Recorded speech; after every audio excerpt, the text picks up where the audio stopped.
Okay, hi everyone and welcome to our community meeting today, January 26, 2017. And the first part of our meeting is we're going to be looking at the Virgo archetype. And this is especially at the request of Carolyn and Amy, and we'll be looking at their charts as well.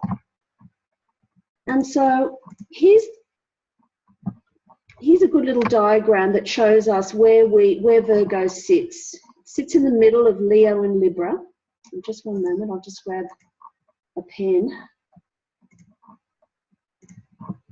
Okay, so we have Virgo here in the middle. So Aries to Leo, coming from right around to here, this area is egocentric, the self. It's the build-up of the subjective self. It's self-development and self-discovery. When we get to Virgo, this is a transitional archetype. Before we can get to Libra, we have to go through grooming and purification and in preparation for the social sphere. The social sphere is Libra. So from Libra to Pisces, this part, this is the universal sector. It's the social sphere here, and then the universal, the last three. So Libra to Pisces is ego-concentric. The focus is on others, other people, social systems, and it's the universal. So coming down to Leo here, Leo means superiority, tendency to grandiosity. The ego sits at the top of the pyramid, and everything revolves around the self. With Virgo, Virgo is inferiority. Virgo places itself at the bottom of the pyramid. The puffed up Leo balloon is popped. The ego is humiliated and torn down. Virgo is a transitional archetype of grooming and preparation for the social world of Libra. Virgo is about learning to be of service to the larger world, not just to the self. And Virgo makes us aware of other people and social systems. It enforces introspection and self-analysis. It creates an awareness of lack, imperfection, and inadequacy. And built into the Virgo archetype is constant self-improvement.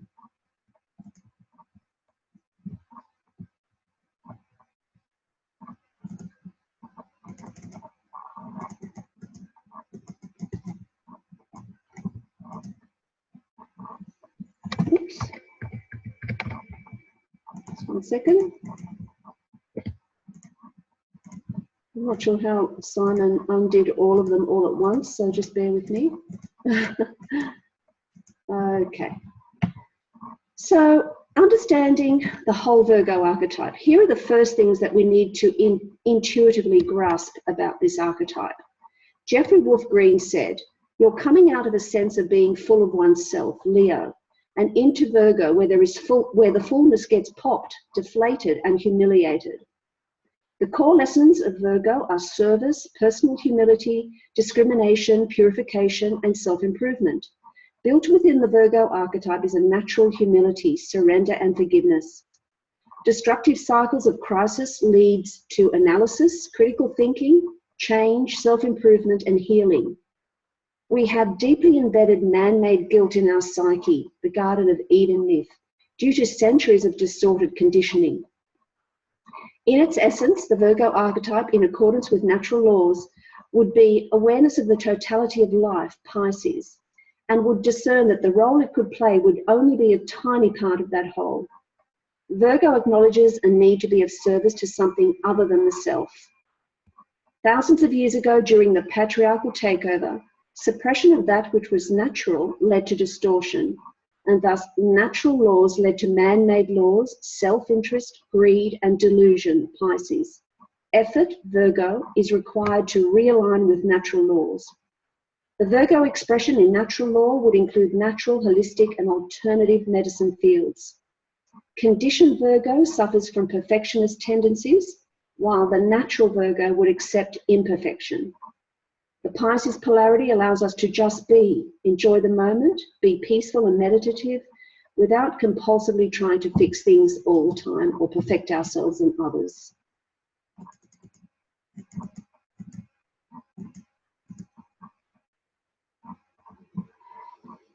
Okay, Virgo and Pisces. Virgo and Pisces, or the nodal axis in the 6th or the 12th, or Pluto in Virgo, Mars in Virgo, a stellium of planets in Virgo or Pisces, or in the 6th or 12th houses, are chart markers of masochism and sadism, religious judgment, persecution, oppression, guilt, distortion of the natural sexual role, Christian conditioning of a perfect God, a strong Judeo-Christian belief in original sin, man being cast out from God, that God is good and man is bad, and a set of moral and ethical standards that reflect those beliefs. For those who carry the simultaneous signature of both sadism and masochism, you will always find a psychological signature of a passive-aggressive type. For example, a moon in Pisces opposed by Mars in Virgo.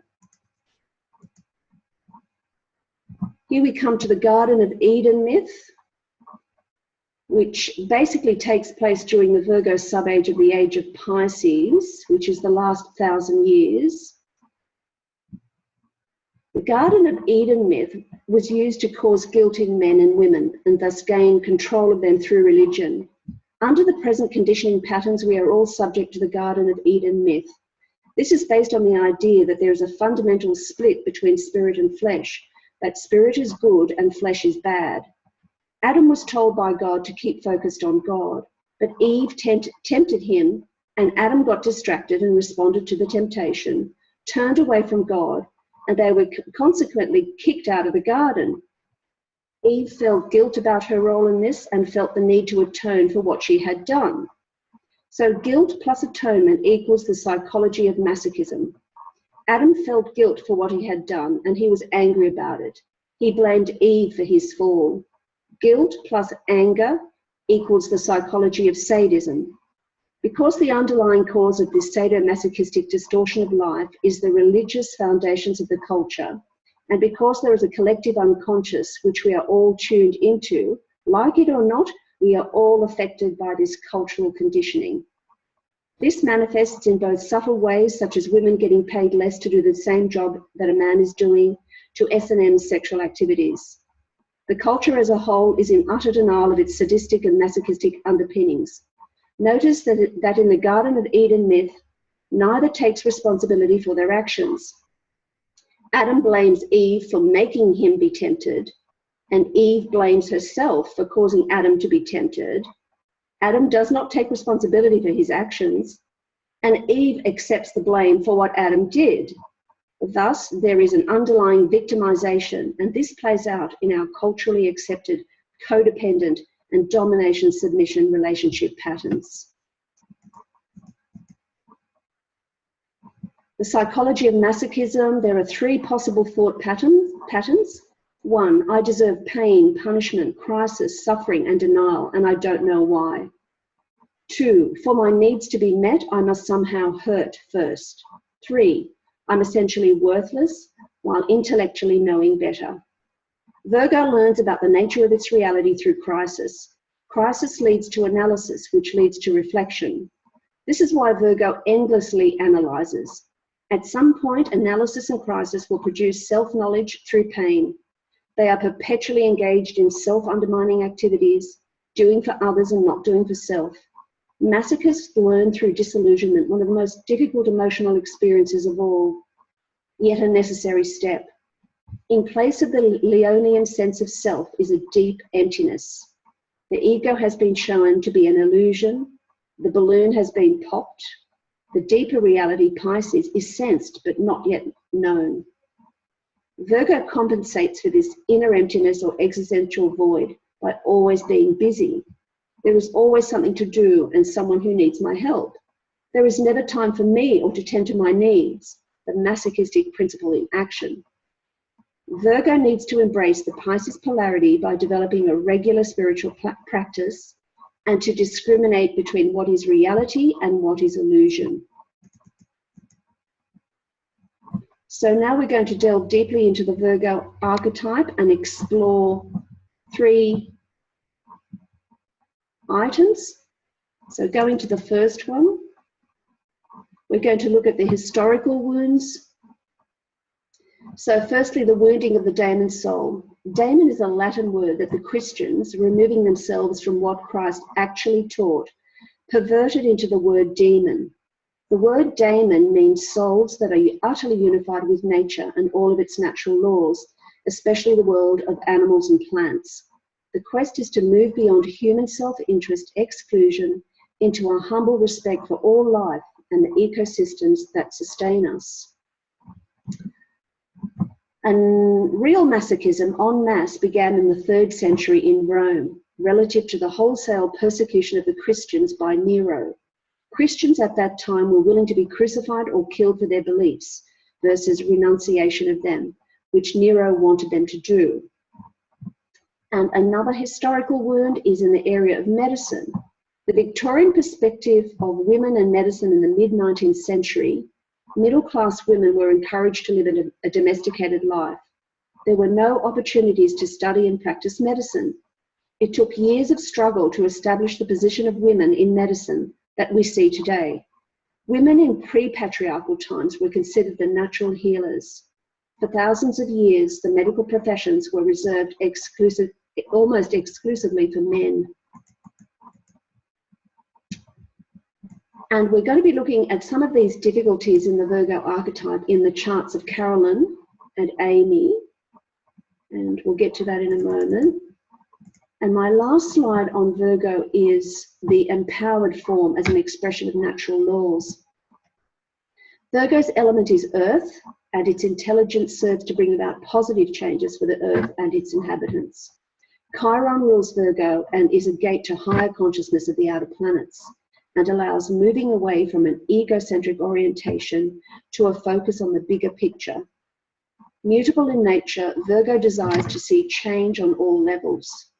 The intellect, sharp analytical mind is employed in the service of others by its ability to find the faults in any system and offer improvements. The Virgo archetype would essentially be able to distinguish between illusion and reality. Mercury, Hermes, is connected with the medical profession. This is a manifestation of Virgo in its empowered form. As an expression of the natural law of giving, sharing, and inclusion, the Virgo archetype is truly sincere and humble, going to any length to be of practical service to others. So Carolyn, are you here? Carolyn? Hello? Hi, Carolyn? Yeah, I'm here. Okay, hi, how are you? I'm good, yourself. Oh, not too bad. And can you please, can you speak up a little bit? Can you hear me now? Yes, just speak as loud as you can if you don't mind, thanks. Okay, I'm going to rearrange myself in my computer. Maybe just get a little bit closer to your computer. There, how's that? That's really good, thank you. Okay. So we have your chart here and everybody is welcome to join in. And I've listed some of the difficulties with Virgo. And perhaps, so we're looking at your 6th house, Carolyn, which is actually ruled by Virgo. And in your 6th house, you have the Moon, Vesta, Sun, and Neptune. And so looking through this list, why don't we just simply go through the list and just perhaps let me know if you felt any of these things or if you have any issues with them. Well, for the first time, I'm kind of willing to admit out loud that I've been masochistic. I've let people say really horrible things to me and let them remain in my life longer than was necessary. I am certainly working through, and at my age, I think I have come to some success with self-criticism and just consistent criticism, hearing criticism from other people. Just today, when those cute animals were showing up and I was a vulture, I was really seriously not happy. Why is that? Because vultures aren't elegant, pretty. They feed off dead things. But It was yeah, okay. so like, and then I thought, oh, this is awful. And then I looked down and I said, well, would I rather be a rattlesnake or would I rather? So, but it was like, that is typical Virgo. And it's also Virgo as I see it in my daughter, who also has a moon in Virgo. Right. Yeah. And I have certainly moved forward through crisis. Right. Yeah.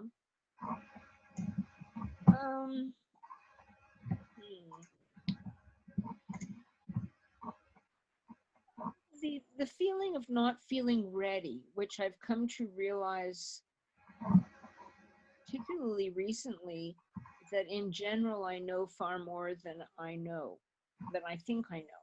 Right. That I'm quite secure.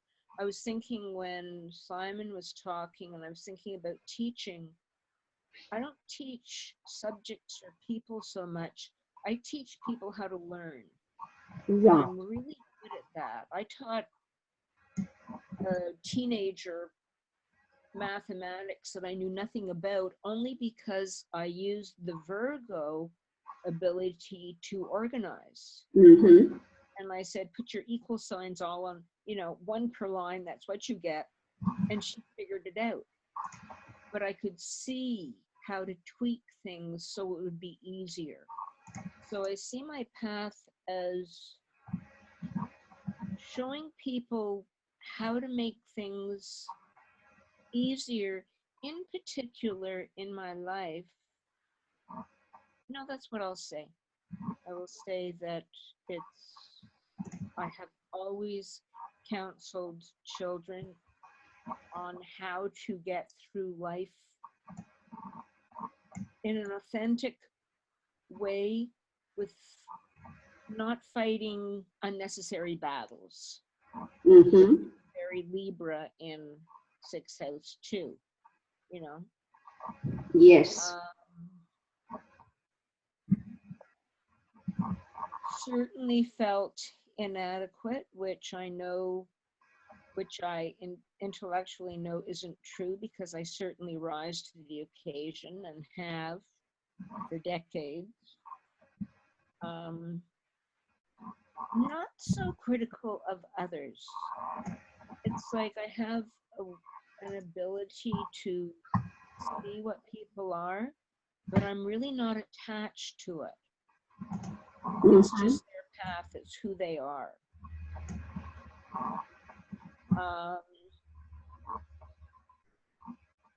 I think I mentioned on another webinar that I have a library of self-help books because I was always striving for perfection.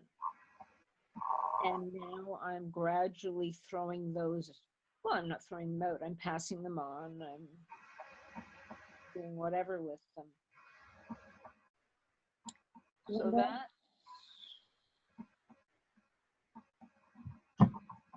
those are the ones that strike me. Is there anything you'd like to talk about in particular that perhaps we can all discuss together? One of the things about Virgo, and other people mentioned this too, they also had been burned as witches. And Virgo has much to do with healing. And there's the tallest poppy in the field. You don't want to be the tallest poppy in the field because you're going to get your head chopped off. Mm-hmm. But there's also that Virgo thing of sharing. It's like, I don't want to say anything, but I have to intervene for so-and-so, or this is the authentic truth. And I really don't want to say anything. Mm-hmm. But it's like, okay, I'll say it, I'll get it over with, then I'll go and hide if necessary. Well, that's interesting. I'm just looking at your Mercury conjunct the South Node. And Mercury is certainly one of the rulers of Virgo, and the other one is Chiron. And so Mercury conjunct the South Node, you're bringing in this, you know, this natural talent of teaching others, of, you know, dealing with others, and specifically the teacher-student relationship. And so you are evolving towards the North Node here in Taurus in the first house. So in terms of speaking, you are learning to become more courageous and to speak those things that are of value to you. Would you agree with that? I always have spoken out, and I have been killed for it. Right. I have really smacked in this life as well as what might have happened in other lives. Mm-hmm. But my mother apologized for what I might say whenever we went visiting, because as a very articulate 3-year-old, she didn't know what was going to come out of my mouth. In an age when much was not deemed respectable. Exactly. Okay, so look, thank you very much for that, Carolyn. I think we'll move on to the next chart. So we've just had a brief look, and we've got all the keywords here, and people can just learn, you know, just visually from what we've presented to them and through everything you've shared with us. So just looking quickly at Amy's chart next, and I don't think Amy's here with us. Are you here, Amy? No, Amy's not here. So would anybody like to comment on Amy's chart in terms of the Virgo archetype?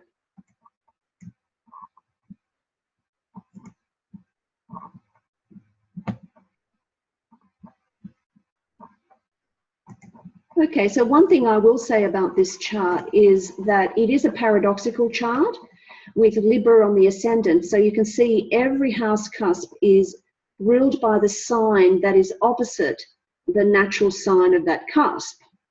So this basically means that Amy has been putting herself into the reality of other people and seeing herself through the eyes of others, and that in this life she needs to really get others to fit into her reality.